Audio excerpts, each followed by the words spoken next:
Om EP nih, ano, apa, berat-berat pembahasannya. Kalau kita berkaca di beberapa pemilu kemudian pilkada tahun kemarin, Ya. maka tentu saya bisa sampaikan ada puluhan, Bang. Ada puluhan kasus yang kemudian pernah ditangani, Ya, ya. baik itu di pemilu ataupun di pilkada. Assalamualaikum warahmatullahi wabarakatuh. Selamat malam para densanaku yang ada di Kabupaten Kutai Timur di 18 kecamatan. Malam ini Om mendatangkan seorang tamu yang erat kaitannya dengan perhelatan kita pada tahun 2024 terkait dengan pemilu.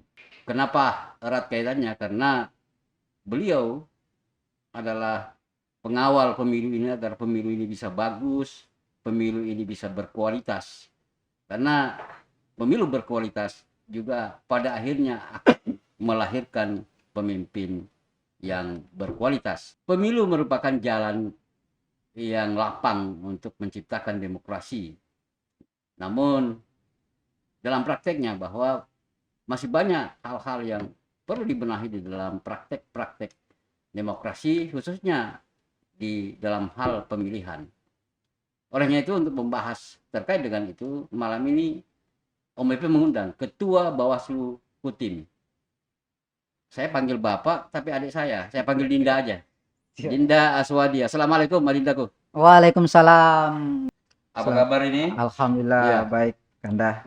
Saya mengucapkan dulu selamat ini kepada teman-teman Bawaslu dalam hal struktur pengurusannya. Saya lihat baru-baru semua ini.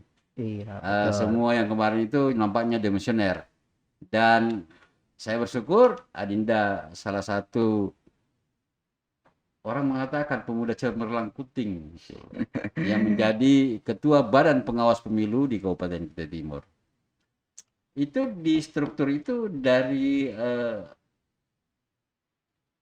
apa maksud saya, orang-orang siapa saja yang masuk dalam struktur itu, latar belakangnya. Misalnya kalau Dinda kan saya tahu dari aktivis HMI. Ya, yang lain-lainnya gimana deh? Ya, baik. Ini saya ucapkan terima kasih dulu ini untuk Om. Ini panggilnya sebenarnya Kanda Kulade juga ini beliau ini. Iya, Kandalade. Masalahnya satu perahu kita kan. Iya. Saya lama, artinya sudah lama memang kenal dengan beliau. Artinya pertama ucapkan terima kasih sudah diundang, dihadir di podcast ini. Ya. Tentu kalau bicara komposisi di Bawaslu, struktur di Bawaslu, pada prinsipnya ini kan rekrutmen terbuka. Ya. Mulai di bulan Juni, kalau saya tidak salah ingat, di bulan Juni proses rekrutmen terbuka untuk semua kalangan sesuai dengan persyaratan. Dari proses hampir 2-3 bulan berlalu, kemudian dipilihlah tanggal 18 kemarin Agustus, kemudian ada pengumuman secara serentak anggota Bawaslu khususnya Kabupaten Kutai Timur, khususnya di Kabupaten ini. Alhamdulillah izin memperkenalkan diri, saya Aswadi.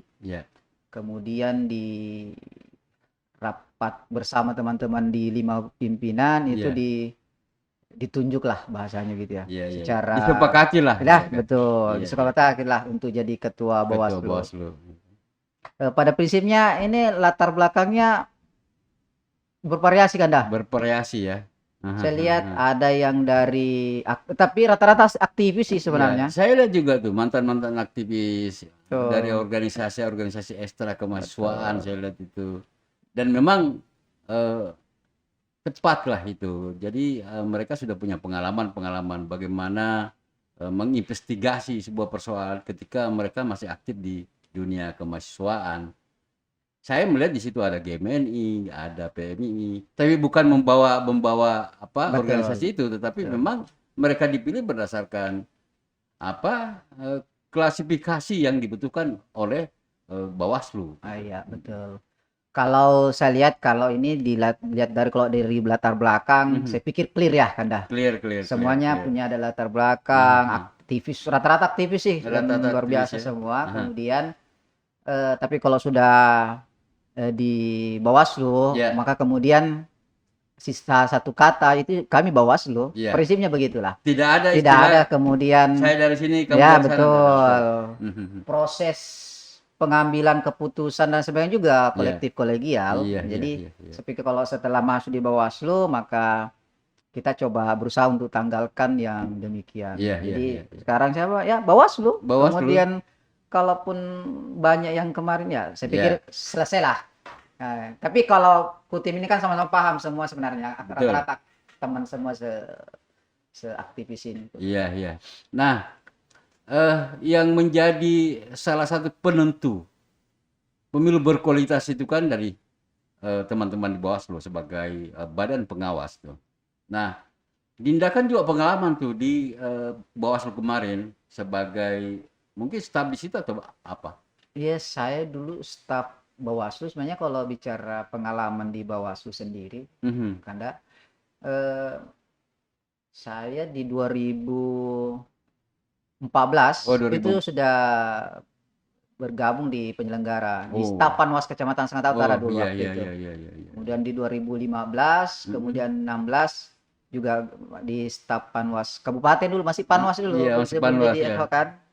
Kemudian 2017, kemudian sampai dengan tahun beberapa bulan yang lalu, ya sebenarnya banyak di sekretariatan. Tidak ada kemudian divisi secara khusus. Saya lebih banyak sekretariatan.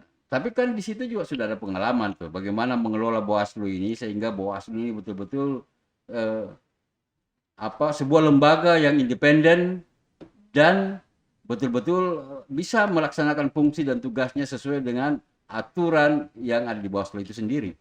Harapan kita bersama gitu, bahwa memang proses di di Bawaslu sendiri kan ada beberapa divisi-divisi juga kan. Kalau di Bawaslu ini kan ada 5 divisi. Ada 5 divisi ya? Ada 4 divisi, kemudian kebetulan kalau di ketua tidak ada divisi. Dia justru jadi manajerial. Kalau ada divisi SDM, nah itu yang kemudian membidangi SDM di Bawaslu, baik di sekretariatan maupun di kecamatan-kecamatan. Kemudian ada divisi hukum sengketa, ada juga, kemudian ada divisi pencegahan, kemudian ada divisi penanganan pelanggaran. Kita sebenarnya fokusnya di pencegahan sebenarnya. Pencegahan ya memang bagaimanapun juga sebelum terjadi harus dicegah. Betul. Karena segala proses itu kalau sudah terjadi baru ribut-ribut, nah itu juga mengundang energi. Betul. Iya kan? Nah, memang salah satu fungsi yang bisa dijalankan dengan baik dan benar itu adalah pencegahan. Termasuk juga sebenarnya bukan hanya di Bawaslu kan. Di KPK juga begitu, seharusnya pencegahan yang dilakukan ya kan? Sebelum tangkap tangan. Nah, program kedepannya nih, karena kita kan bicara tentang program Bawaslu menghadapi pemilu legislatif dan pilpres di 2024 itu. Kira-kira program-program apa yang sudah ada di Bawaslu ini agar supaya masyarakat bisa tahu, terutama caleg-caleg nih. Ya, pertanyaannya berat betul ini Bang. Enggak, sebenarnya enggak berat itu kan. Agar supaya ini perlu masyarakat tahu tuh. Jangan hanya mereka tahu Bawaslu. Jangan-jangan juga banyak juga masyarakat, apa sih Bawaslu itu? Padahal itu kan singkatan dari Badan Pengawas. Betul. Nah, kemudian Badan Pengawas ini programnya apa sih sebenarnya? Nah, itu. Oke, baik. Kalau program sebenarnya banyak, sudah beberapa program yang sudah dilaksanakan baik dari pasca yang kemarin, periode yang lalu juga justru luar biasa juga saya pikir bahwa program-program yang sudah dijalankan. Sejauh ini sih saya beberapa kegiatan dari Bawaslu itu termasuk banyak bicara terkait dengan pencegahan. Contoh misalnya kita khusus di Kutai Timur juga sudah ada MOU dengan perguruan tinggi di Kutim. Kemudian dari STAIS, kemudian STIPER, STIE. Nah, itu juga salah satu bentuk program-program untuk meningkatkan partisipasi. Melibatkan mereka untuk berpartisipasi. Betul. Ada program kemudian demikian. Ada juga sih saya lihat ini juga kita fokus untuk bagaimana setiap tahapan-tahapan itu kita selalu juga memberikan himbauan, kemudian himbauan dan saran kalau ternyata jangan sampai kemudian sebelum penetapan kemudian tidak ada bentuk pencegahan lebih dini. Jadi iya, sebelum ada penetapan tahapan, iya, nah Bawaslu juga akan sudah memberikan himbauan-himbauan, iya, iya, baik itu ke peserta penyelenggara mhm, ataupun itu ya peserta tentunya. iya, iya, Nah, itu. mhm, Ada juga bentuk sosialisasi banyak sih Bang. iya, Kemudian kegiatan kalau rakor-rakor stakeholder sih biasa sudah ya. biasa saja itu, Undang biasa tuh. undang Mhm, apa mhm. stakeholder. Betul, betul, Saya betul. pikir itu lumrah lah ya. Iya, biasa itu. Nah, Heeh. pada prinsipnya itu adalah kita berusaha melakukan pencegahan sedini mungkin Nah, terkait dengan proses ini pelanggaran. saya ingin mendapatkan sebuah gambaran konkret terkait pencegahan itu. Apa yang dicegah? Eh, Tentu kalau kita bicara pencegahan ini kan yang penanganan pelanggarannya itu sebenarnya ini apa terjadinya beberapa hal-hal pelanggaran lah pada Iya, iya, prinsipnya iya. demikian. Iya, iya, iya, iya. Kemudian kita berusaha untuk mensosialisasikan pada ini kan sebenarnya di Kutim ini majemuk kan Dak ya. Iya, betul. Karakter politiknya Kutai Timur Iya, ini iya, iya, iya. asik juga, Asik, menarik. asik. Jadi kurang lebih sama di Jakarta lah. Ya, makanya saya bilang kalau Iya, Kutim ini menarik sendiri, iya, ada karakteristik sendiri lah untuk iya, Kutai iya. Timur, perpolitikan Kutai Timur ini. Betul, betul, Asik. betul, betul. Tapi pada prinsipnya kita mencegah terjadinya hal-hal yang bertentangan, yang melanggar, baik itu ya money politik, Iya. netralitas dan Mhm, sebagainya. Saya mhm. pikir kalau yang demikian juga sudah diatur sih sebenarnya Iya, dalam regulasi regulasi ya. undang-undang Perbawaslu Iya, ataupun PKPU terkait iya. itu. Nah, kemudian kan hampir di setiap ajang pertarungan politik, baik pilkada maupun pileg itu kan kita selalu mendengarkan ada pelanggaran-pelanggaran yang dilakukan oleh tanda petik ya orang-orang yang misalnya di pihak sebuah calon tuh. Nah, yang menjadi persoalan kan selalu kita bicarakan juga itu adalah bahwa mereka katakanlah dia melakukan money politik, tetapi kan bukan yang melakukan money politik itu bukan si petarungnya sendiri atau bukan kandidatnya sendiri, tapi orang-orang yang menamakan dirinya sebagai katakanlah relawan atau tim sukses. Nah, kemudian ditangkap. Tetapi mereka ditangkap itu putus sampai di situ, tidak menyasar sampai aktor intelektualnya. Ini gimana nih sebenarnya? Ya, kalau bicara money politik ini agak susah-susah gampang memang Aha, untuk aha, aha. disisir sampai ke akar saya lihat kan. Iya, iya, iya. Karena kadang-kadang kalau kita Kutim juga termasuk lah periode yang lalu Mhm, penggala juga ada yang begitu. Iya. Ada yang melapor tapi tidak ada yang menjadi saksi kan dah. Hmm. Ini sudah Iya, persoalan. iya, iya, iya, Jadi iya, ada yang iya. melapor tapi Iya. tidak ada saksi di subjek hukum yang kemudian tidak masuk. Betul. Nah, jadi ya berhenti juga Iya, iya, ujungnya. iya, iya. Tetapi kan ada yang tangkap tangan tuh. Ya, Ada yang tangkap tangan kemudian diproses hukum dan dipenjara. betul. Tetapi maksud saya adalah orang yang dipenjara itu tidak menyasar langsung kepada apa aktor intelektualnya sebenarnya. Ya itulah uniknya Kutai Timur ini kalau Iya, kita iya, iya. bicara lagi detail terkait dengan itu sensitif. Oh, sangat sensitif ya. Dan saya pikir bukan hanya di Kutai Timur, di Betul, hampir betul, semua betul, daerah Kak. di negeri ini bahwa memang begitu. Mungkin ada sebuah regulasi yang seharusnya dipikirkan oleh pusat. Akan tetapi sudah juga karena aturan-aturan ini biasanya dikeluarkan juga oleh partai-partai politik yang ada di DPR. Jadi berujung ya kepentingan mereka juga. Iya. Harapannya kita tidak ada lah untuk pilkada berikut atau pemilu berikut di Kutai Timur yang Iya, iya, begitu iya. sudah berharap tidak ada lah Mhm. yang demikian. Makanya penting untuk kesadaran kita saya pikir bersama Iya. dengan masyarakat. Mhm, mhm. Karena kalau dari Bawaslu saja itu tidak mungkin yang bisa selesaikan begini. Iya, iya, Perlu dukungan dari semua pihak. Ya, Bawaslu butuh dukungan semua pihak, bukan hanya masyarakat biasa, tapi Betul. sebenarnya dukungan yang paling konkret itu yang harus diberikan kepada Bawaslu itu adalah partai-partai politik yang bertarung. Jangan sampai juga partai-partai politik berdiam diri di dalam hal bagaimana mencegah khususnya nih yang namanya money politik. Dan money politik itu bukan rahasia umum lagi sebenarnya. Iya kan? Bahkan saya beberapa malam yang lalu sempat diskusi dengan beberapa teman itu sudah mulai ada yang mencoba-coba tuh. menjanji janji kemana, menjanji janji ke sini. Gitu. Nah, itu kan juga tidak bisa langsung dipercaya itu. Memang harus ada bukti bahwa Betul. ya kalau tidak ada bukti ya bisa jadi Betul. menjadi Jadi persoalan. beberapa kasus memang terkait money politik Anda, saya sempat saya ini kan basicnya kemudian bukan dari secara hukum ya, basicnya. Tapi beberapa kajian diskusi-diskusi di Bawaslu memang kalau jadi persoalan tersendiri terkait money politik itu biasanya di subjek hukum. Saksinya ada laporan kemudian tidak saksi, makanya kemudian tidak bisa ditindak lebih lanjut.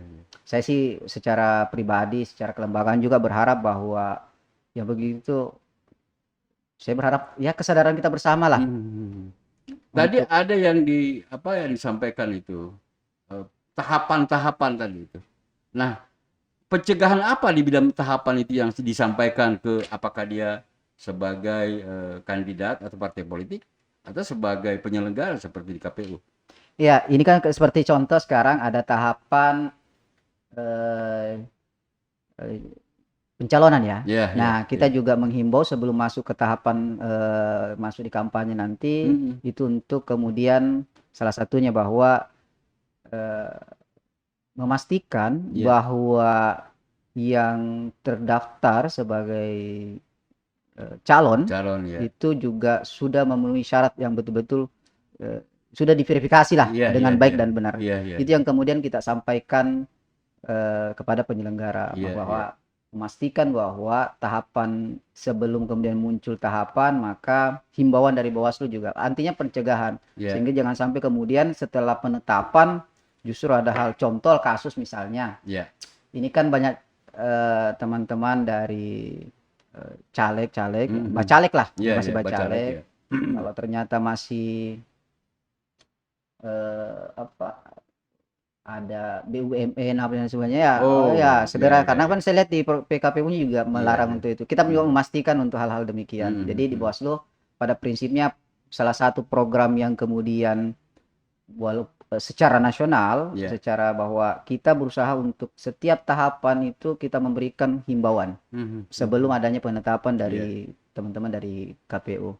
Selain itu juga ini kan saya pikir memang rule-nya demikian bukan Kita juga berusaha untuk komunikasi tentu yang baik karena ini prinsipnya pencegahan maka tentu kita komunikasi yang baik dengan sesama penyelenggara teman-teman di KPU. Nah ini juga penting ini karena jangan sampai kemudian ada yang muncul KPU Bawaslu ndak akur kan persoalan lain lagi. Jadi persoalan juga maka kemudian kita berusaha dengan teman-teman di penyelenggara KPU untuk bisa seharmonisasi mungkin. Nah, ini dengan jadi informasi kemudian data dan pengawasan bisa berjalan dengan baik. Karena kalau sesama penyelenggaranya kemudian ndak saling sinergi, ndak saling harmoni lain lagi mungkin ceritanya. Nah, apalagi zaman sekarang kan zaman kolaborasi. Jangan ada ego sektoral sebenarnya agar supaya betul-betul pemilu yang kita inginkan itu pemilu berkualitas itu yang kita inginkan sebenarnya bisa tercipta.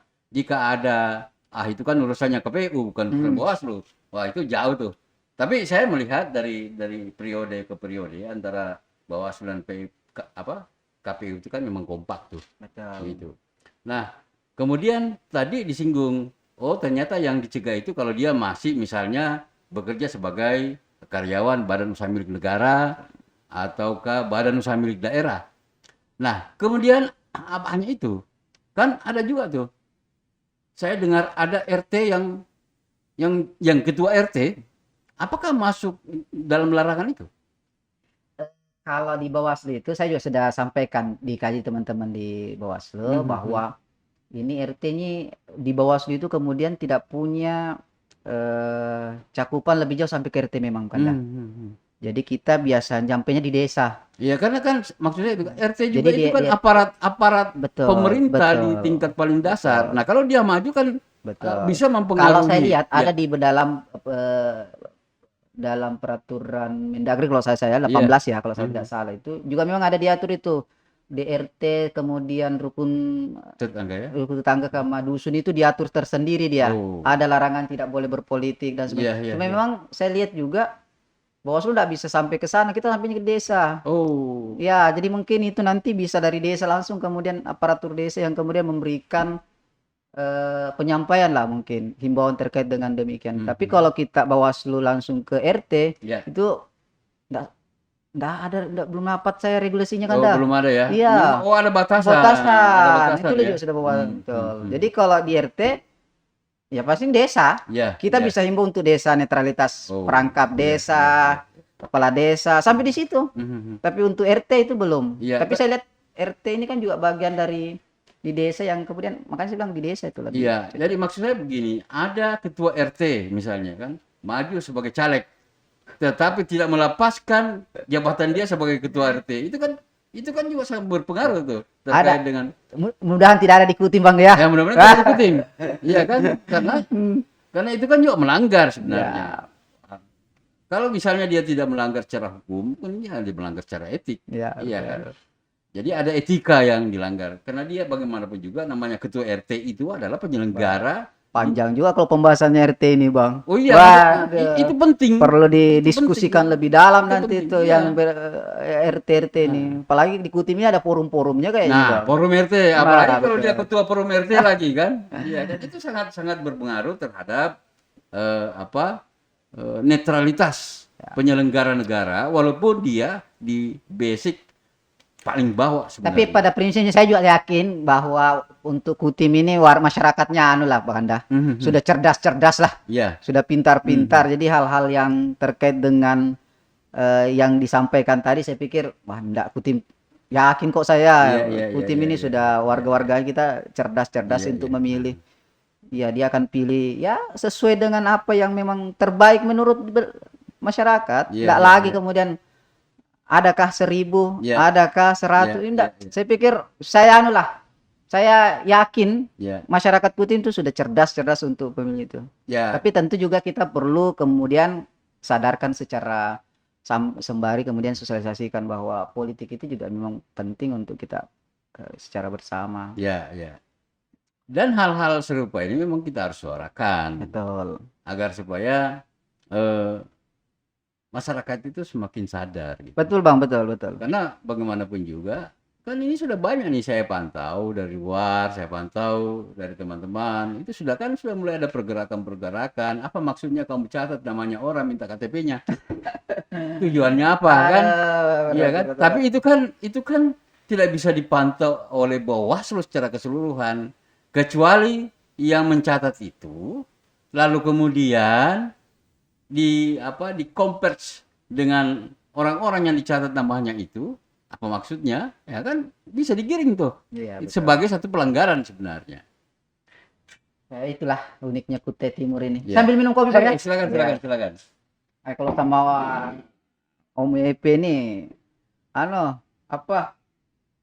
berat-berat pembahasannya? Enggak. Ini sebenarnya pembahasan ringan sebab apa yang saya sampaikan itu. Ini karena ketua Bawaslu baru, kemudian belum ada sebulan kan dah. Iya. Jadi suasananya kalaupun ada yang kurang nanti diskusi lepas saja. Tidak apa-apa. Ini kan untuk memberitahu juga masyarakat bahwa Bawaslu Kutim itu jangan lihat postur tubuhnya walaupun kecil, hati-hati kan. Ada istilahnya orang Bugis itu ayam pelipin ini. Ampun. Aduh. Iya, masalahnya apa yang saya sampaikan barusan itu yang saya lihat di lapangan, ya kan. Nah, saya sepakat tadi bahwa masyarakat kita itu sudah mulai cerdas, ya. Nah, kemudian sebenarnya yang saya selalu katakan itu yang merusak kita itu bukan masyarakat kita sebenarnya. Yang merusak kita itu para calo-calo politik. Itu yang merusak. Nah, calo-calo ini yang sebenarnya yang harus diperhatikan, bukan hanya Bawaslu tapi Gakumdu secara keseluruhan agar supaya praktek-praktek seperti ini tidak terjadi. Ya, kalau bicara Gakumdu di Bawaslu juga ada itu Anda. Jadi kalau di Gakumdu ini itu kan di 3 lembaga. Iya. Ada dari Bawaslu sendiri. Biasanya koordinatornya dari penanganan pelanggaran. Betul. Kemudian dari kejaksaan juga ada, kemudian teman-teman dari kepolisian. Iya. Jadi kalau setiap ada memang hasil kajian awal dari teman-teman Bawaslu, kemudian setelah kajian bahwa di pleno bahwa ini memenuhi misalnya unsurnya terpenuhi, maka kemudian dibahas di Gakumdu. Jadi sebenarnya juga produk-produk hukum yang keluar dari Bawaslu itu bukan hanya dari Bawaslu, tapi memang melalui dari tiga lembaga pada prinsipnya, kejaksaan, kemudian dari kepolisian. Jadi pada prinsipnya juga apa yang kemudian jadi penanganan pelanggaran Bawaslu itu bukan hanya dari Bawaslu. Tiga lembaga ini ikut diskusikan bersama. Apakah ini kemudian bisa dinaikkan dan sebagainya, itu dibahas bersama di Gakumdu. Makanya juga komunikasi dengan kepolisian, teman-teman Polres, sinergi lah teman-teman di polisi Polres, Hutim lah, teman-teman dari pihak kejaksaan, kita juga berusaha untuk sesinergi mungkin terkait dengan apalagi menjelang pilkada ini. Karena itu penting sekali hubungan harmonisasi di tinggal lembaga ini untuk membahas juga satu kasus. Saya pikir itu. Secara detail sih kalau di Hutim kemarin ada beberapa itu kasus yang kita bahas. Puluhan ya, Bang. Banyak kasus memang. Ya, kita kan hanya memantau aja. Kita tidak mau terlibat. Secara detail kasus apa, saya belum terlalu kopi ya, Bang ya. Iya. Ini masih jumlah saya rekap jumlah ada. Tapi apa-apa ya nantilah. Iya. Nah, saya juga nanti akan mengundang salah satu komisioner Bawaslu itu yang khususnya yang menangani masalah pencegahan itu. Boleh Bang, boleh. Kalau bisa jadikanlah podcast ini sebagai salah satu tempat sosialisasi Bawaslu sekaligus juga untuk memberikan pencerahan politik kepada masyarakat. Betul. Ya, sebab bagaimanapun juga masyarakat memang harus terus-menerus kita cerahkan terkait dengan bagaimana sih sebenarnya arah dan tujuan politik itu. Jadi mereka dibuka pikirannya bahwa kalau Anda ingin sejahtera ya sebenarnya pilihlah orang-orang yang betul-betul bisa memperjuangkan hak-hak Anda. Bukan Anda memilih seseorang karena Anda dikasih sekian ratus. Dan itu kan selalu terjadi tuh. Iya betul Anda. Harapannya misi begitu. Kita berharap sama lah yang begituan bahwa pesta demokrasi kita di Hutim ini bisa berjalan. Nanti juga saya sampaikan deh dengan pimpinan yang baru-baru. Saya pikir pimpinan yang Bawaslu ini juga welcome deh Bang yang begini-begini. Iya. Kalau tinggal diminta divisi mana, nanti bisa. Siap. Apalagi kalau Bang Om Wip yang minta, masa tidak mau hadir kan? Iya. Nanti misalnya divisi pencegahan. Boleh Bang. Nanti kita sandingkan dengan teman-teman di KPU misalnya. Boleh, bisa juga. Kalau misalnya KPU mau. Iya kan? Karena juga KPU pernah saya undang, mereka belum berani ngomong. Padahal sebenarnya apa sih yang harus ditakutkan kalau kita saya aja tadi enggak berani ke sini, Bang. Waduh, berat saya bilang, tapi karena di WA, di telepon, waduh, nggak bisa juga kita menolak. Makanya saya bilang tadi, jangan yang berat-berat, Bang. Ngobrol-ngobrol santai aja. Sebenarnya ringan aja ini. Apa yang saya sampaikan itu adalah apa yang saya lihat. Kan tidak mungkin juga saya sampaikan sesuatu yang saya tidak lihat. Karena pasti ujung-ujungnya hoax. Tuh. Apalagi ini, saya pernah membaca sebuah berita bahwa ternyata KPK itu juga sudah mau menyasar ke bawah tuh terkait dengan pelanggaran politik, khususnya dengan money politik. Dan itu tidak diberi ampun lagi. Siapa yang memberi dan siapa yang menerima itu hukumannya sama. Hanya persoalannya adalah ada nggak saksinya. Nah itu kadang. Iya betul Bang. Terkemang yang itu saya bilang kadang di saksi yang agak jadi masalah ada lagi. Dulu saya ingat betul itu KNP dulu Hutim itu di periode yang lalu kayak salah ada sembara itu dah. Iya. Beratusan juta kah hadiahnya itu. Betul. Itu di tahun kemarin tapi tidak ada juga itu Bang. Iya. Tidak ada juga yang kemudian melapor terkait dengan ini saya lihat dari Bawaslu juga. Nah, disitulah yang seperti apa yang Adinda Swadi katakan tadi bahwa inilah uniknya Kutai Timur gitu. Ibaratnya begini, mohon maaf, kita merasakan ada yang buang angin. Iya kan? Ya, baunya terasa, tetapi kita tidak tahu siapa yang buang angin. Ya itu. Nah, kita tahu pun siapa yang buang angin, akan tetapi kita tidak mau atau tidak mau ambil pusing untuk melaporkan itu. Sehingga apa yang terjadi? Terulang Ya, terus hal-hal yang sebenarnya tidak boleh dilakukan. ya itu saya bilang. Lagi-lagi titik tekannya begitu Bang. Kalau terkait money politik itu memang agak sulit di pembuktian. Iya, iya, iya. Itu yang menjadi Mhm. apa sulitnya di Bawaslu Iya, iya, untuk iya, terkait iya. dengan itu.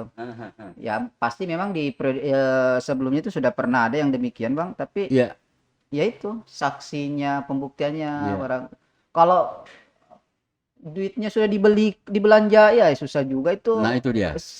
nomor serinya. Iya, iya, iya, iya, Ya, iya. itu Oh, jadi sampai sedetail itu ya? ya, nah buktinya kan ini Oh, agak susah memang. iya, iya. Atau sengaja diciptakan sesuatu yang sulit agar Ya, rupa. artinya kalau yang begitu agak susah, makanya Nah, saya bilang kita mengajaklah masyarakat yang begitu jangan sudah yang hmm, begitu hmm, hmm, hmm. dengan apa money politik dan sebagainya. Iya, Itu saya pikir juga perlu kesadaran lah. iya, iya, iya, Sekarang kita iya. kalau mau ya bersaingnya sehat. Betul, Ya, jangan betul, kemudian betul. politik deh lah. Hmm, Di hmm, hmm. Bawaslu juga nggak bisa kemudian subjek hukum yang kemudian nggak Iya, pembuktiannya nggak berat. iya, Memang sulit iya. di Bawaslu. Kita Ah, harus akui bahwa untuk itu sulit Bawaslu hmm, untuk hmm. di money politik. Atau mungkin begini, ada inisiatif dari Bawaslu untuk mengumpulkan partai-partai politik. Ini Ya, ya, saran dari ya, OBP ya. aja Siap, ya. Bang. Ah, Mengumpulkan partai-partai politik untuk membuat satu sikap yang sama terkait dengan money politik. saya pikir biasanya sih ada ya Bang, Nah, deklarasi begitu. ya, Deklarasi tolak tolak money politik. biasanya kan ada itu. Iya, iya, iya. Cuma Iya, enggak tahu lah di lapangan. iya, Kita iya. berharapnya enggak ada lah. Tapi saya berharap secara kelembagaan bahwa hal tersebut di Kutai Timur kita berharap sama-sama bahwa itu tidak ada. Karena Iya, saya pikir dampaknya yang enggak bagus. betul. Gitu. Karena kalau sudah di itu yang kita terapkan maka dampaknya ke daerah kita sendiri tentu. Iya, jadi kita harus memberikan penyadaran kepada Betul. masyarakat kita sebenarnya. Banyak kok wakil-wakil rakyat kita yang terpilih tidak menggunakan money politik tetapi hasil kerjanya luar biasa. Banyak tuh.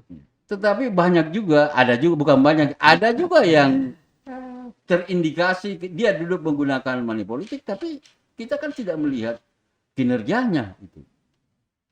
Ini penyadar ini yang membuat saya selalu mengundang teman-teman. Tidak bosan-bosannya saya selalu setiap podcast itu saya selalu menyinggung masalah money politik. Karena saya menganggap bahwa money politik itu adalah hantu demokrasi. Betul. Ya, kan? Ya harapannya sih enggak ada Bang ya. Ya. Kita coba berharap bersama kayak gitu. Tapi kalaupun apa itu ternyata Ya. masih ada maka tentu juga itu juga akan pasti menjadi PR bersama kita secara bersama. Ya. Kita juga dalam apa tugas ataupun dalam wewenang Bawaslu kemudian apa kewajiban wewenang dan tanggung jawab Bawaslu itu juga diatur bahwa kita untuk mengantisipasi terjadi money politik. Betul itu Bang. Di dalam PKPU Undang-Undang apa 7 tahun 2017 ini juga diatur apa menjadi tugasnya Bawaslu dan salah satunya yaitu money politik memang untuk mengantisipasi. Tapi kan saya pikir kalau jumlah SDM-nya di Bawaslu saja ini berapa sih Bang?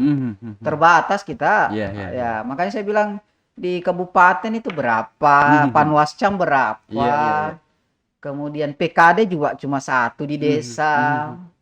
Kemudian pengawas TPS satu di situ Setiap TPS ya. TPS.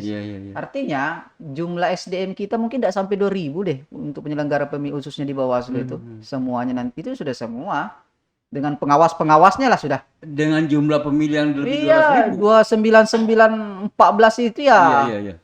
Agak berat kemudian makanya saya bilang ini peran pentingnya nih semua masyarakat Putin. Jadi saya berharap kayak tokoh-tokoh agama, tokoh masyarakat, teman-teman di lembaga-lembaga, ormas dan organisasi, ya kita mengajak untuk sama-sama gitu loh. Karena kalau ya kita bawa lembaga-lembaga yang demikian ini juga seperti kayak mata dan telinganya Bawaslu lah. Dan harus bersuara. Iya betul. Iya. Kalaupun ternyata ada yang melanggar ya laporkan ke Bawaslu. Iya. Kan itu juga. Betul. Kan tidak mungkin semuanya persoalan ditemukan oleh Bawaslu. Ada yang kemudian dalam bentuk laporan. Nah, maksudnya kalau ada laporan, kita mengajak juga kepada tokoh-tokoh agama, kemudian tokoh masyarakat, kemudian lembaga untuk Ayo mari kita sosialisasikan bersama lah pentingnya pemilu yang lebih bersih itu kan. Iya, betul. Karena kalau Bawaslu sendiri ya saya pikir nggak bisa, Bang. Kalau hanya di Bawaslu saja tidak ada support dari masyarakat sendiri yang sadar pendidikan politik. Beberapa kali sempat kemarin ikut di kegiatan sosialisasi dari Kes Bampol juga adakan sosialisasi terkait dengan ini. Saya juga pikir bahwa pemerintah juga support lah terkait dengan pemerintah kita diikutin. Tentu saya lihat melalui Kes Bampol. Itu rata kegiatannya kan roadshow sosialisasi pendidikan politik di 18 kecamatan yang beberapa kemarin ya. Saya lihat juga pemilih pemula disasar, perangkat desa disasar, kemudian tokoh-tokoh agama, tokoh pemuda itu jadi dihadirkan di kecamatan-kecamatan, diberikan pencerahan. Ya pada prinsipnya ya kita mau bersama-sama bagaimana pesta demokrasi kita di Kutai Timur lebih baik. Makanya saya bilang tentu salah satu kayak seperti pemerintah ya dukungannya lewat di Kes Bampol kegiatan-kegiatannya. Saya pikir luar biasa lah disupport kita di pemerintahan ini juga terkait ini. Apalagi di teman-teman di penyelenggara Bawaslu kita juga dapat dukungan dari pemerintah untuk bisa bekerja dengan baik. Mungkin itu, Bang. Ya, memang supportnya bagus, iya kan? Implementasi di lapangan ini yang mungkin masih agak kurang gitu. Nah, tadi Ketua Bawaslu kita sudah menyatakan bahwa ya SDM kita terbatas. Betul. Nah, makanya saya beri saran tuh agar supaya partai-partai politik juga diberikan kesadaran lah, memberikan pencerahan kepada caleg-calegnya untuk tidak melakukan itu. Persoalannya ya kembali ke kita ini idealis ngomong. Iya kan, tetapi di politik itu kan dan hal-hal yang ideal seperti itu dinafikan demi untuk mendapatkan kursi. Ini yang menjadi persoalan kita. Saya sepakat bahwa tokoh-tokoh agama sebenarnya juga harus turun. Jangan sampai juga tokoh-tokoh agama ini dimanfaatkan oleh para pelaku politik untuk justru dia yang melakukan hal-hal yang sebenarnya tidak perlu dilakukan. Padahal mereka tahu hukumnya, hukum dunianya dia tahu, hukum agamanya dia tahu bahwa siapa yang menyuap, siapa yang disuap itu kan jelas. Kata Kiai Haji Abdul Samad waktu datang itu yang menyuap dan disuap itu kan sanksinya sama-sama kena, Bang ya. Sama-sama kena. Iya, betul. Nah, yang kena juga itu ada yang menyaksikan. Seperti Om Bebe melihat itu. Waduh. Kena juga tuh. Wah. Iya kan? Soalnya harus segera disampaikan itu. Makanya Bang, pendidikan politik kita penting, Bang. Nah, itu dia. Kita mengajak lah, karena saya bilang sekalian mengajak, ayo gotong royong lah untuk kemudian sama-sama untuk pesta demokrasi khususnya di Kutim lah. 18 kecamatan ini luasannya kan luar biasa juga itu jumlah. Dan saya bilang dari awal, apalagi ini Bawaslunya baru, Bang. Anak-anak muda. Justru anak-anak muda itu kita harapkan. Memang sekarang eranya anak-anak muda, apalagi caleg-caleg kita di Kutim ini banyak anak-anak muda. Anak-anak muda yang luar biasa. Nah, yang saya khawatirkan begini, kenapa saya selalu berteriak terkait money politik ini? Anak-anak muda ini kan tidak semua memiliki modal logistik yang memadai. Mereka memiliki idealisme dan mereka adalah anak-anak muda yang mau betul-betul bekerja sebagai wakil rakyat yang memperhatikan rakyat. Nah, anak-anak muda yang cemerlang ini biasanya dikalahkan oleh isi tas. Itu sangat mengecewakan gitu. Makanya kita juga berharap ini, Bang, kalau terkait dengan ini mungkin persoalan demikian ini akan jadi tidak langsung instan kemudian diselesaikan. Betul. Tapi pada prinsipnya kita berusaha pendidikan politik. Kalau saya lihat itu untuk di tahun ini aja DPT untuk pemilu itu 50% justru malah anak-anak muda yang Gen Z-nya ya. Gen Z. 52-54% lah dari data KPU. Hampir 60% tuh di seluruh Indonesia. Anak muda. Artinya memang yang anak muda ini kan sebagai penerus lah. Penerus. Maka kemudian ini juga menjadi PR bersama bahwa pendidikan politik untuk generasi muda itu menjadi penting. Kalau hari ini mungkin belum bisa selesaikan, mungkin saja di periode-periode berikutnya. Karena saya pikir pelanggaran pemilu itu setiap pemilu hampir sama sih, Bang. Tinggal kreatifnya aja. Lagi saya lihat Bang, ayo dong strateginya yang mungkin pasti sama-sama kita mengajak kepada kemudian bahwa strategi menangnya ya yang jangan melanggar gitu nah itu maksud saya. Silakan Anda menang sebesar-besarnya kemenangan yang Anda inginkan. Tapi jangan melanggar ya. Jangan ada pelanggaran. Iya betul. Prinsipnya kan begitu Bang ya. Saya itu batu kalau bersemangat bicara.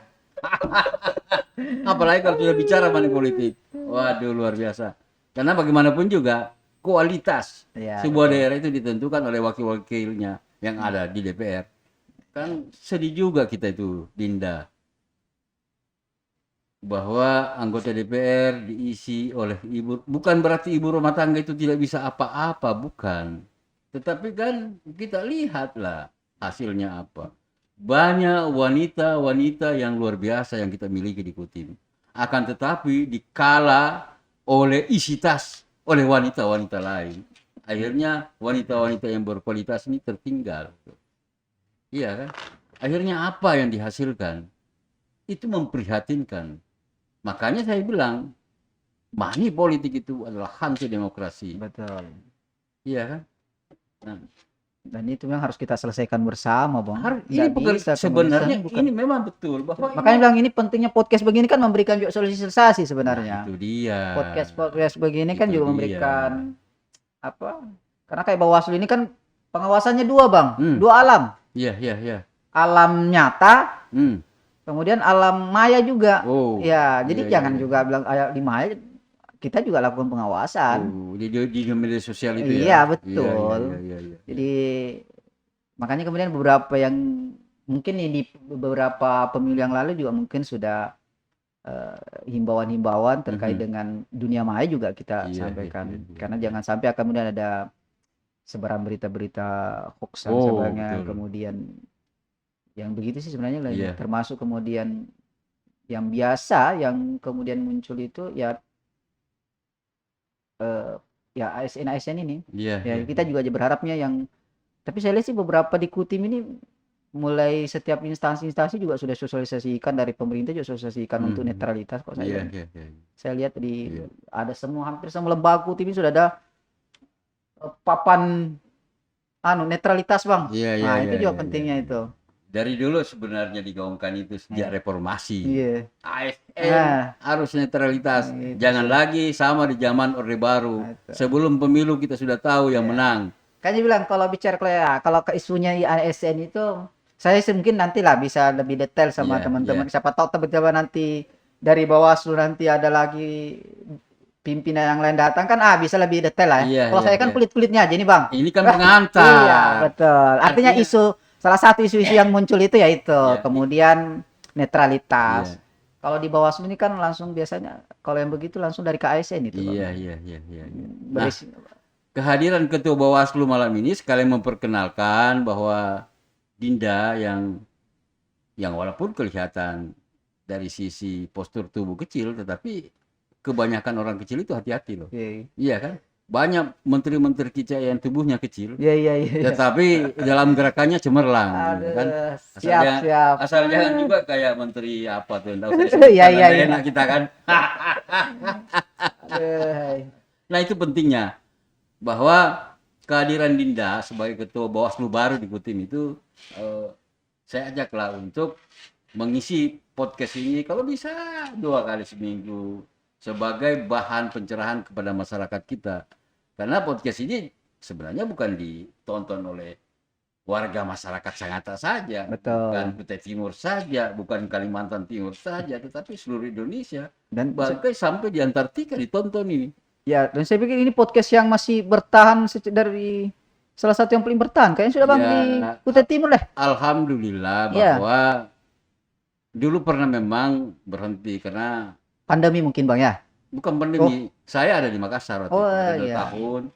Saya balik, saya bikin lagi karena saya berpikir begini bahwa masyarakat kita ini butuh yang namanya orang yang bisa memberikan kesempatan kepada orang lain untuk berbicara. Dan saya tanggap peluang itu dan teman-teman juga ketika saya undang ya alhamdulillah mereka hadir di sini karena mereka tahu ya kan. Banyak juga sih teman-teman yang kadang ingin melakukan kegiatan seperti ini, tetapi ya mungkin karena persoalan, bukan persoalan keterbatasan bagaimana dia sebagai host, tetapi ya mungkin tamu-tamunya belum mau ke situ. Ya. Kebanyakannya ke Om BP Iya, misalnya. iya. Buat Om BP ini kan sudah kita kenal di Kutai Timur. Ya alhamdulillah rekam jejaknya cukup bagus lah. Iya kan? Itu sekalian promosi. Nanti bisa disampaikan lah Bang sama teman-teman dari Bawaslu untuk bisa memberikan juga lewat ini. Ini juga bentuk sosialisasi saya pikir. Iya, sebenarnya media-media seperti ini. Kalau di Bawaslu juga ada podcastnya Bang. Oh ada ya? Ada juga podcastnya sendiri, tapi karena beberapa kendala yang saya bilang tadi, mungkin ada beberapa teknis dan sebagainya, juga sempat terhenti untuk podcast Bawaslu. Makanya kalau yang ini ya nantilah saya sampaikan ke teman-teman pimpinan Bawaslu untuk bisa ini juga ngisi lah. Kan niatnya baik semua ini Bang. Sebenarnya bagus. Niatnya untuk kemudian pesta, khususnya bicara pemilu, niatnya adalah untuk bagaimana pesta demokrasi kita di Kutai Timur berjalan baik. Berjalan baik, ya. Hasilnya juga jadi yang berkualitas. Iya, iya. Dan kembali persoalan keunikan Kutai Timur ini. Alhamdulillah sejak pemilu langsung itu ya kita aman-aman. Dari awal, sejak dari Pak Awang Paruk memulainya itu pertarungan dengan Mahyudin, kita tahu bagaimana kerasnya pertarungan itu. Tapi kan alhamdulillah damai, tidak ada ekses. Nah kemudian pemimpin juga kita sebenarnya memberikan contoh, iya kan? Ketika misalnya Pak Mahyudin waktu itu belum berhasil, kemudian ya menyampaikan hal itu kepada pengikutnya, ya kita harus mengakui bahwa memang kita kalah, selesai persoalan. Pilkada juga begitu, pemilu legislatif juga begitu, ya walaupun memang kelihatannya ada 1-2 lah, biasalah dalam berdemokrasi itu. Nah yang kita stressing sebenarnya ya itu money politik itu, karena seperti yang saya katakan tadi bahwa money politik itu ibaratnya orang buang angin. Kita tahu baunya, ya, tetapi kita tidak tahu pelakunya. Ya betul. Ya kan? Nah itu dia. Nah ini yang perlu sebenarnya didorong lebih kuat lagi dari teman-teman, ya bukan dari hanya Bawaslu, kepada tokoh-tokoh masyarakat, ya kan, agar supaya siapa tahu ada sembara lagi. Dulu saya lihat kayak dari teman-teman KMP itu kan ada sembara, makanya siapa tahu tahun ini ada lagi kan. Kalau ada yang sponsori Om sembara itu. Iya. Ada sembara aja. KMP waktu zaman siapa itu ketuanya? Bung Munir saya sama Bang Arham itu. Iya. Ini ada Arham nonton tadi. Oh, iya. Nah, tadi kan di situ kan ada divisi pencegahan ya. Siapa? Iya betul. Ada divisi pencegahan. Kalau tidak salah Lobo siapa? Bung Logo. Oh, Bung Logo ya. Bung Logo ini aktivis sosial dari Palang Merah juga itu saya lihat kan ya. Dari Palang Merah kan. Oh, Palang Merah ya. Ya. Oh, temannya Ewil. Betul. Oh, Ewil Alejo. Iya. Biasanya kalau ngomong Ewil Alejo itu tidak jauh-jauh dari GMNI. Biasanya. Nah, kemudian setelah ini tadi divisi pencegahan apa lagi tuh? Ada divisi penanganan pelanggaran, Bang. Penanganan pelanggaran ini yang nanti akan membidangi di lebih kayak di Gakumdu tadi. Nah, ini yang ngisi ini Bung Musbah. Oh, Musbah ya. Bang Musbah. Nah, Musbah Ilham. Musbah Ilham yang orang Samarinda itu ya mungkin diberi Samarinda. Oh, Samarinda ya. Tapi istri Sangatta sudah saya. Orang Sangatta sudah. Ya, biasanya kan orang-orang yang seperti ini ya butuh memang digunakan oleh lembaga-lembaga seperti ini supaya lebih tajam lagi. Betul. Kemudian ada divisi divisi hukum sengketa Maya Sari itu juga staf Bawaslu. Iya. Jadi kemudian ada Pak Haji juga Panwascam Sangatta Utara, kemudian dia terpilih juga. Tapi pada prinsipnya proses pemilihan kita di Bawaslu ini cukup panjang dan terbuka lah. Jangan juga kemudian kenapa baru dan sebagainya. Oh, enggak ada yang bertanya. Indah itu ya.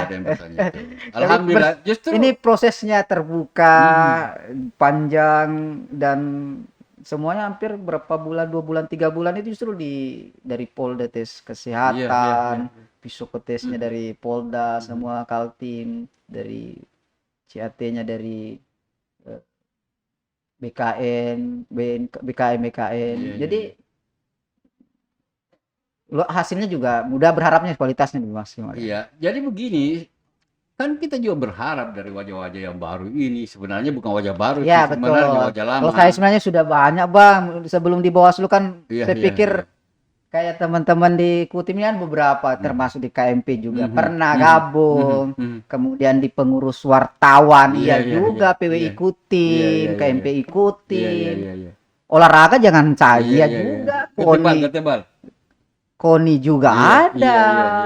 Jadi belum lagi kalau di himpunan Kahmi, kemudian organisasi ada, jadi familiar aja di Kutim ini Bang. Oh di Kahmi juga ya? Siap. Kayaknya saya ditunjuk sebagai apa di situ? Wah, dewan pakar mungkin Bang atau penasihat kah? Ya.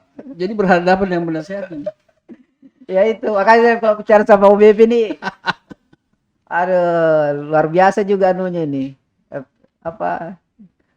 Auranya ini nah. Ini juga apalagi baru pertama masuk di sini ya luar biasa nih. Ya, saya juga berdoa. Kita berharapnya sama-sama mudah-mudahan sehat-sehat Bang. Ya, saya berharap ini studio ini nanti saya akan kembangkan jauh sampai ke depan situ agar supaya nanti saya mau buat polanya kayak pola Karni Ilyas itu. Mengundang berapa orang ya kan, kita membahas isu. Hanya kalau sekarang saya mengundang ruangannya masih sempit. Betul Bang, betul. Nanti perlu perluasan ini Bang.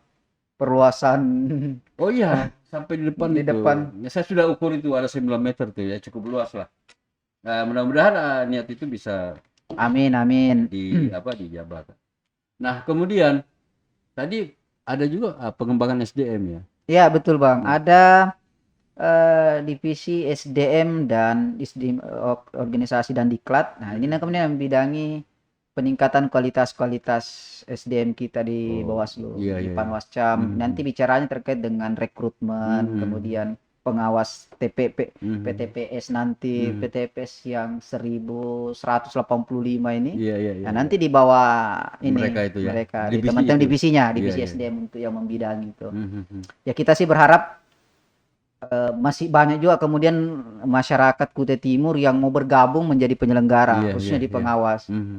Ya, karena kalau saya lihat juga kadang-kadang kita susah cari orang yang mau bergabung di penyelenggara juga Bang.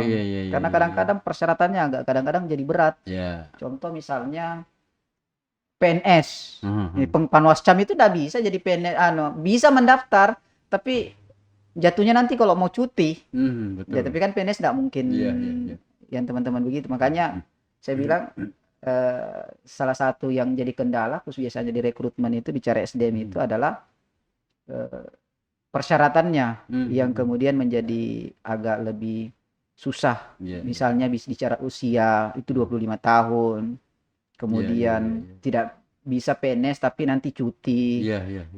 Nah, sementara biasanya kualitas secara pribadi bahwa kualitas SDM kita itu yang unggul ya saja rata-rata yang aktif.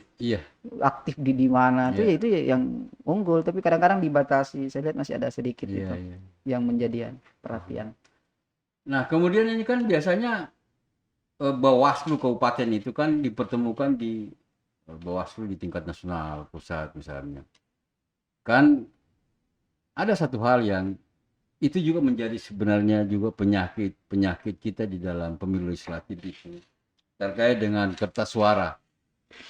Apakah persoalan kertas suara ini, kelebihan kertas suara di basis RT itu sudah dibahas juga tuh? Nanti itu langsung di divisi teknisnya itu Bang.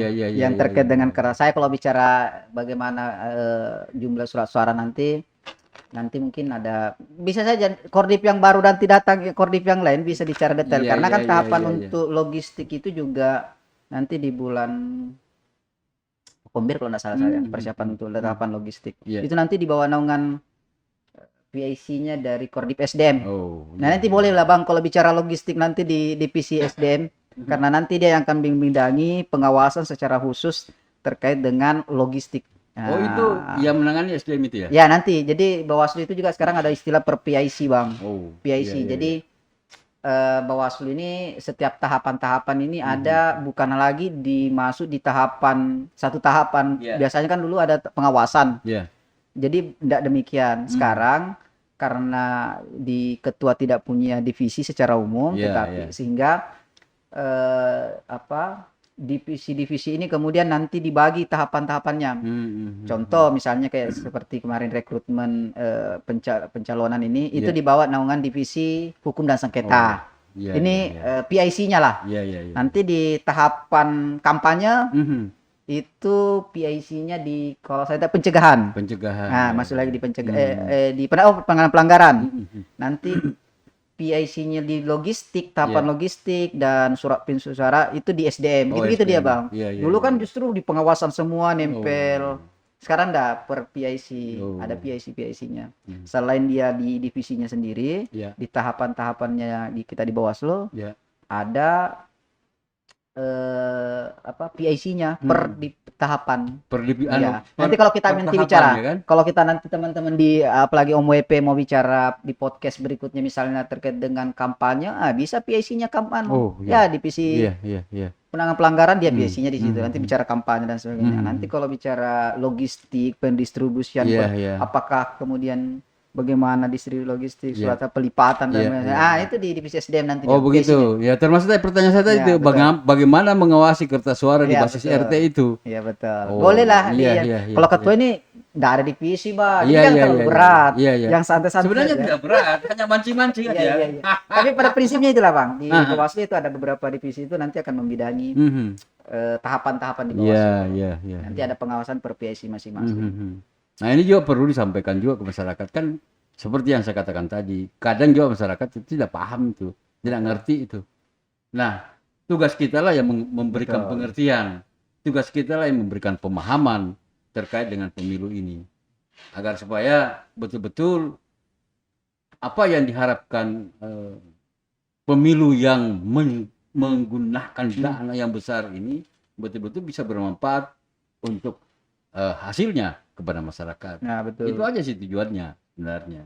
Bukan juga ingin menggurui masyarakat, bukan. Tapi sebagai orang-orang yang seperti kita ini sadar terkait demokrasi itu, ya memang harus ditempatkan, didudukkan demokrasi itu di mana sebenarnya kedudukannya agar supaya menghasilkan kualitas. Nah, betul, Bang.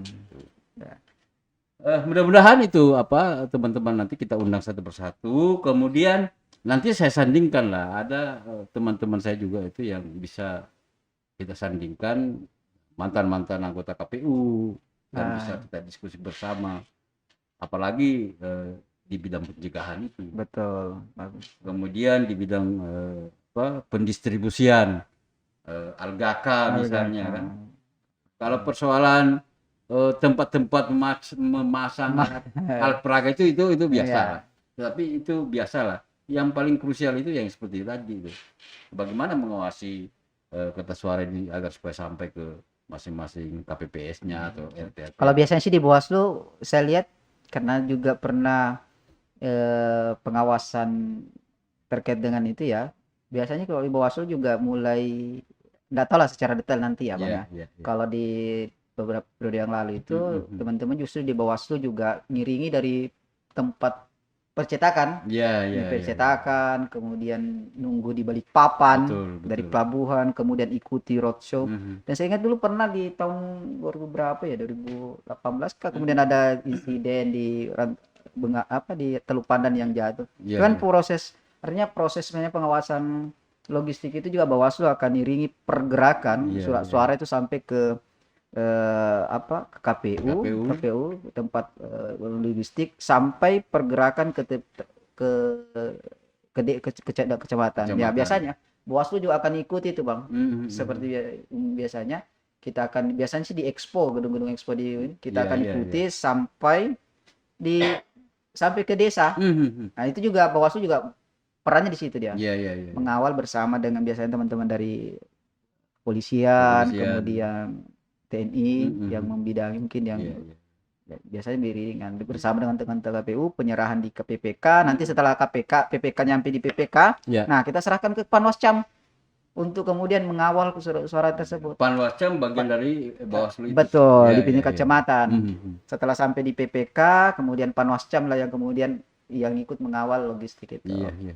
Saya pikir kalau di pergerakan logistik itu juga Bawaslu juga Ikut ikut serta ya. serta dalam. Tapi nggak tahu lah kemudian nanti yang diberi ini apakah kemudian contoh kayak informasi kemarin sempat saya dengar bahwa ada kabar bahwa pelipatan itu bukan lagi di Kutai Timur, Oh, tapi langsung dari pabrik. oh dari sana ya. Ya, betul. Saya nanti mencoba, mudah-mudahan saya tidak salah memberikan informasi, tapi ada obrolan kemarin dari teman-teman di KPU bahwa ada kemudian opsi itu Iya, iya, iya. bahwa surat suara itu kemudian bukan lagi di gedung Expo yang kemudian Iya, iya, di iya, iya. Dilipat-lipat. dilipat kemudian tapi dari pabrik. Cuma kan nggak tahu bagaimana dari pabrik, apakah kemudian juga siapa tahu ada tinta dan Iya, sebagainya kan iya. juga perlu diperhatikan Betul. sampai ke apakah nanti sampai di daerah kemudian diperiksa lagi. Iya, iya. Yang penting pelipatannya dari ada opsi itu saya Iya, sempat iya, diskusi teman-teman di KPU terkait logistik itu, iya. Bang. Perlu juga dikontrol tuh dari Betul. pabrik tuh. Siapa tahu sudah dijoblos di namanya politik kan. Jadi politik itu biasanya Makanya bilang perlu di minimal sebelum sampai di KPU teman-teman di KPU perlu dicek Iya, kembali iya, itu iya, betul. iya. Apakah Oke, baik. Ya mudah-mudahan dialog kita ini bermanfaat. Ini sebenarnya pembukaan aja untuk memancing para penyelenggara. Iya. Kan saya anggap ini Bawaslu ini penyelenggara, memancing teman-teman atau adik-adik di Bawaslu itu untuk hadir di podcast OMP untuk memberikan pencerahan kepada masyarakat. Oke, Dinda. Sebelum kita akhiri podcast ini, statement terakhir dari Dinda terkait dengan tugas dan fungsi Bawaslu. Oke, baik. Terkait dengan tugas fungsi Bawaslu, saya pikir dalam Undang-Undang Pemilu itu sudah diatur sejelas apa menjadi tugas. Salah satunya adalah kemudian melakukan pencegahan. Makanya fokus kita di pencegahan. Yang kedua juga salah satu kewajibannya adalah kita berusaha harus bersikap adil. Netralitas penyelenggara juga jangan sampai kemudian kita yang netralitasnya teman-teman di perangkat desa kemudian tapi netralitas kita juga diragukan, jangan sampai demikian. Artinya dari kita juga dari Bawaslu adalah integritas kemudian netralitas kita secara pribadi juga kita semaksimal mungkin untuk bisa maksimalkan. Terkait dengan kondisi-kondisi yang ada mungkin di Kutai Timur ke depan, saya berharap secara pribadi bahwa proses pemilu di Kutai Timur berjalan dengan baik. Pelanggaran-pelanggaran yang ada di Kutai Timur seminimal mungkin lah kita bisa hindari dan hal-hal karena kalau kita berkaca di beberapa pemilu kemudian pilkada tahun kemarin, maka tentu saya bisa sampaikan ada puluhan, Bang. Ada puluhan kasus yang kemudian pernah ditangani. Baik itu di pemilu ataupun di pilkada. Kasusnya bervariasi dan justru lengkap. Mulai administrasi, etik, kemudian pidana juga lengkap. Jadi artinya bahwa Kutai Timur ini memang karena banyak hal yang mesti menjadi PR kita bersama. Harapannya dengan pemilu yang lalu itu sudah menjadi stretching lah buat kita sendiri secara dari penyelenggara bahwa kalau melanggar sanksinya ada loh. Ada. Itu yang perlu menjadi titik tengah bahwa kalau melanggar kemudian terbukti itu pasti ada sanksinya, bukan hanya sekedar kita sampaikan begini kemudian ada sanksinya, baik itu dari perangkat desa bisa saja kan ASN juga langsung dari KASN kemudian yang begitu-begitu. Sehingga saya bilang pada kesempatan podcast ini mudahan ini bukan pertama, Bang. Mau juga kita sering-sering diundang kalau pas waktunya. Tapi jangan pertanyaan lagi, jangan berat-berat.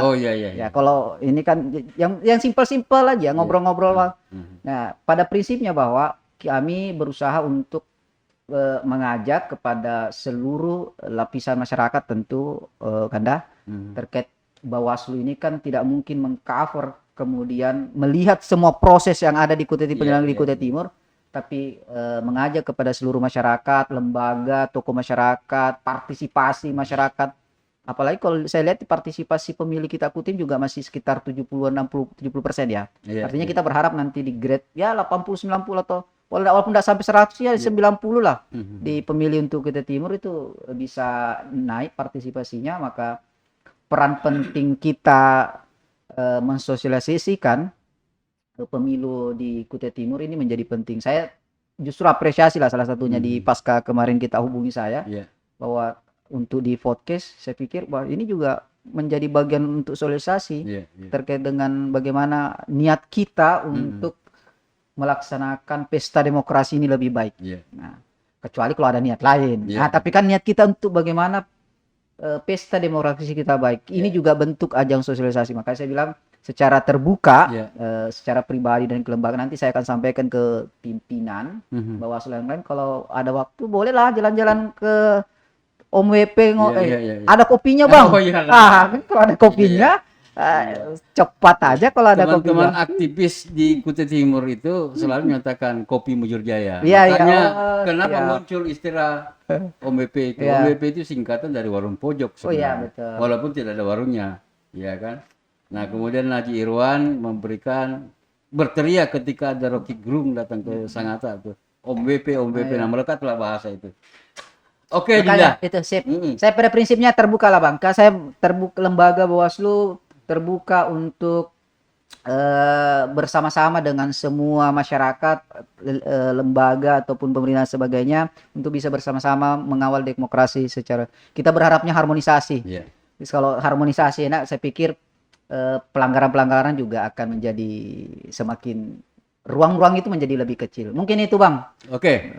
Mudah-mudahan kita sehat-sehat selalu lah. Amin. Terima kasih Dinda Aswadi, Ketua Bawaslu Kabupaten Kutai Timur. Bawaslu Kutai Timur yang dipimpin oleh Aswadi mengharapkan kepada kita semua agar supaya ikut serta di dalam mengawasi proses demokrasi yang akan berlangsung di Kabupaten Kutai Timur pada Pileg 2024 bersamaan dengan Pilpres. Kualitas demokrasi ditentukan, bukan sebenarnya ditentukan oleh Bawaslu, tetapi proses dan kualitas demokrasi ditentukan oleh kita semua yang peduli terkait demokrasi itu sendiri. Ini bukan pertemuan saya dengan Bawaslu. Bahkan nanti saya akan undang teman-teman lain, divisi-divisi lain, agar supaya masyarakat bisa tercerahkan terkait dengan apa sih tugas Bawaslu itu sendiri dalam mengawasi, kemudian mengawasi penyelenggaraan pemilu di Kabupaten Kutai Timur. Kita akhiri podcast ini. Iya, Assalamualaikum warahmatullahi wabarakatuh. Oke, baik, terima kasih.